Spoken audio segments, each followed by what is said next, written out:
Say hi. Here's the Manitoba Legislative Building, offices of our provincial government.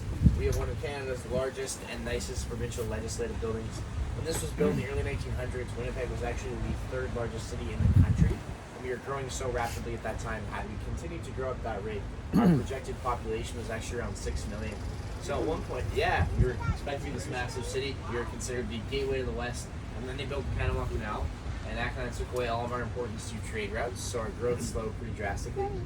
So we actually have not hit 1 million people. Our population is around 850,000. But we do still have this very nice legislative building, which of course completely makes up for it. On top is the Golden Boy statue, 17.5 feet tall, made of bronze, plated in 24 karat gold. So it is real gold up there. The Golden Boy looks north. That's considered to be where the future of our province lies due to its vast natural resources. Carries a torch in one hand, some wheat in the other, and the wheat represents the agricultural richness of the southern part of Manitoba. The man at the front of the building is Louis Riel, considered to be the father of our province. He led the Red River Rebellion and brought Manitoba into Confederation in the year 1870. Louis Riel was Métis, meaning half French, half Indigenous. So we're going to head back towards the Forks now and then check out some stuff on the Red River. Louis Riel. Yeah. All smug. Then he was executed. Thanks for nothing. Founder of the province. Probably treat our people terribly.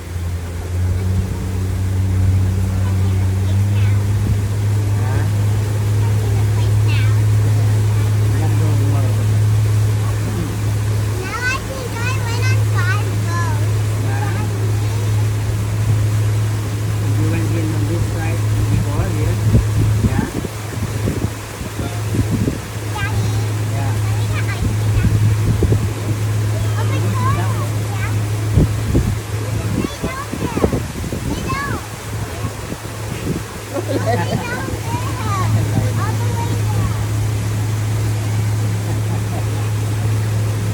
Lay down like that.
port where we left off from, the signature landmark is that Oh, we red go back lighthouse here there. already? That's called the Port Dolphin. Up until about 35 years ago, this whole area was actually a giant rail yard. Went all the way to Shaw Park, almost an entire kilometer away. So on the right-hand side, we have Johnson Terminal. At one point, that was office space and cold storage. On the left, we have the Forks Market. At one point, that was actually two separate buildings, and they were horse stables. They housed up to 100 horses each. So we cleaned them out pretty well, joined them together. Now we have the market. Currently, the cultural heart of Winnipeg. It's also a national historic site. Over on the back wall above the ramp, you can see a blue line. That blue line shows us how high the water got in the flood of 1950. So that was our last major flood before we put in the floodway. We had to evacuate over 100,000 people. This green bridge here in front of us was a rail bridge that serviced the yard. It's also actually a lift bridge, but it's only been lifted one time. So they built it, lifted it once for public display, never had to lift it again. So I think those gears, they look almost brand new, and they're actually over 100 years old. Fun fact. They're repairing the concrete counterweight right now, so when they're done that, it will still work. They'll try it again. I doubt it, but it should be able to lift when they're done. Yeah, it sucks water up, the weight fills, and then the bridge opens. Yeah, it gets back in shape. Ships and stuff go through. We're gonna put the ano here mo. Ano? Yeah, they actually Sorry. dredged this area so that big ships buy could it. come here, but this was built like the same year, the year before the Panama Canal, so then trade really shifted away from Winnipeg, like pretty much instantly. There were no big ships around. So they lifted it one time, never had to again. Yeah, problem solved. Now it's a footbridge.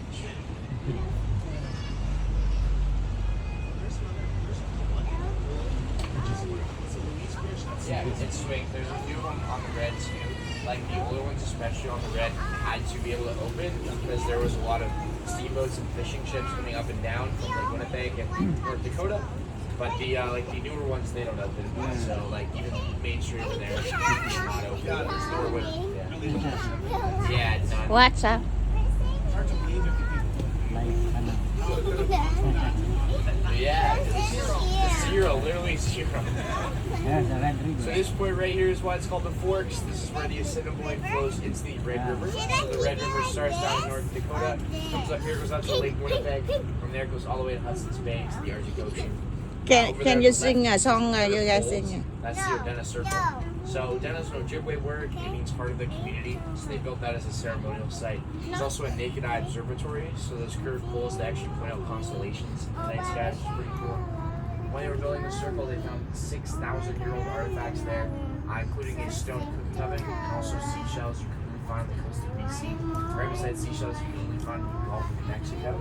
So that tells us that for over 6,000 years, indigenous people from all over North America have been meeting and trading at the Forks. It's one of the continent's oldest meeting places. So that's why the Forks is a national historic site.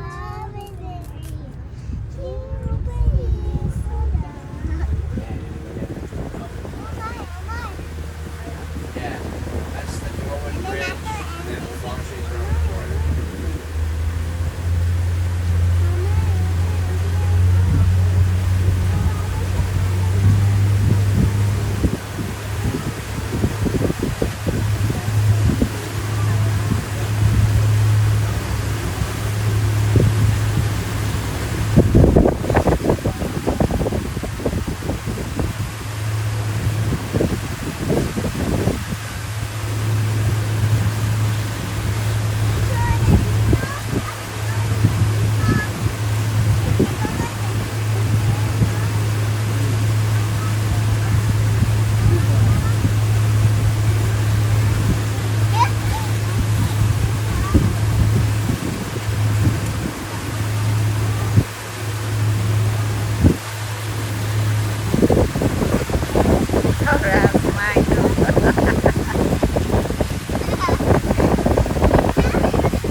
So here we have the Canadian National Museum for Human Rights. It's the first natural museum to be built outside of the capital region of Ottawa. So that's a pretty big deal for Winnipeg. It costs over $350 million.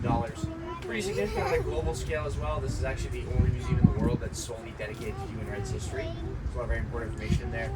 The architecture is really cool. The windows are designed to let in more light as you get higher, and that represents rising above some of the darker events that have happened in the past. They hope for a brighter future.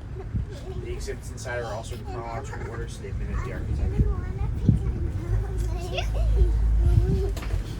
Directly in front of us here, we have L'Esplanade Adriel. That's a cable suspended footbridge. And behind is the Provencher Bridge. The original version was actually built by the same company that built the bridge in San Francisco, but it was really damaged in '97, so it's definitely rebuilt. At one point, this was actually the only bridge in North America with a restaurant on it, but all 3 restaurants that were in that space did go out of business. Currently, it's an office. I can always start a spot for a nightclub, but I have no money, so I can't really make that happen. We also call this the $1 million toilet. That's right. Yeah. Expensive to get plumbing on a bridge. Who knew? Also, in January, I don't want to walk there. No. That's the other thing. No parking. And the food wasn't even that good when it was a restaurant. Wasn't it one of them a Salisbury house? Yeah, it was originally a Salisbury house, and then it was 2 French restaurants, Right. and both of them were kind of mid. Yeah, cool idea. They just couldn't make it work somehow.